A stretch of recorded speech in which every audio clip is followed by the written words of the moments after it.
মান্দায় Manda business management institute কলেজের ভারপ্রাপ্ত অধ্যক্ষ মোহাম্মদ আবু হেনা মোস্তফা কামাল। মহসিন রেজার প্রতিবেদনে থাকছে বিস্তারিত। নওগাঁর মান্দায় ১৩ নম্বর কসব ইউনিয়নে মান্দা বিজনেস ম্যানেজমেন্ট ইনস্টিটিউট কলেজের ভারপ্রাপ্ত অধ্যক্ষের দায়িত্বভার পেলেন মোহাম্মদ আবু হেনা মোস্তফা কামাল।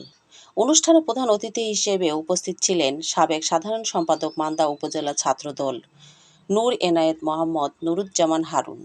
উক্ত অনুষ্ঠানে বিশেষ অতিথি হিসেবে উপস্থিত ছিলেন কসব ইউনিয়নে বিএনপি সহ সভাপতি শাহজাহান আলী মাঝি, সাবেক যুগ্ম আহ্বায়ক কসব ইউনিয়ন বিএনপির শাহারুল ইসলাম, কসব ইউনিয়নে বিএনপি সাবেক যুগ্ম আহ্বায়ক নুরুল ইসলাম, ইমরাজ আলী ভুট্টু, বাবু তালুকদার, রফিকুল ইসলাম, আব্দুল হান্নান, খায়রুল হাসর, সিরাজ উদ্দিন, একরামুল সোনার, শামসুর আলী মাসুদ ডাক্তার, মফিজ উদ্দিন প্রমুখ।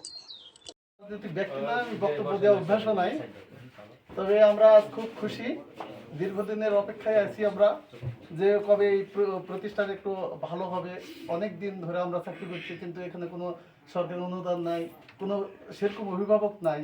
আজকে আমরা অভিভাবক পাইছি, দলীয় সাপোর্ট পাচ্ছি, আমাদের নিজস্ব ব্যক্তি এমপি আছে।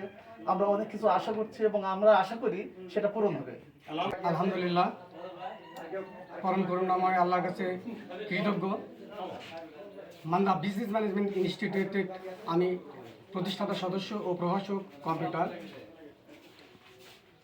আমাকে যে দায়িত্ব আমার উপর অর্পিত করা হয়েছে, আমি যেন সততার সহিত এই দায়িত্ব পালন করতে পারি এবং আমার শিক্ষক কর্মচারী প্রতিবেশী যারা আছে, এলাকার গণ্যমান্য ব্যক্তি, আমাদের মাননীয় সংসদ সদস্য ৪৯ নওগাঁ ৪ ডাক্তার একরামুল বাড়ি টিপু মহোদয়, ওনার নেতৃত্বেই আমি যেন এই প্রতিষ্ঠান ওনার সার্বিক সহযোগিতায় এই প্রতিষ্ঠান আগামী দিনে উত্তরোত্তর উন্নতি করতে পারি, এই আশাবাদ আমি ব্যক্ত করছি।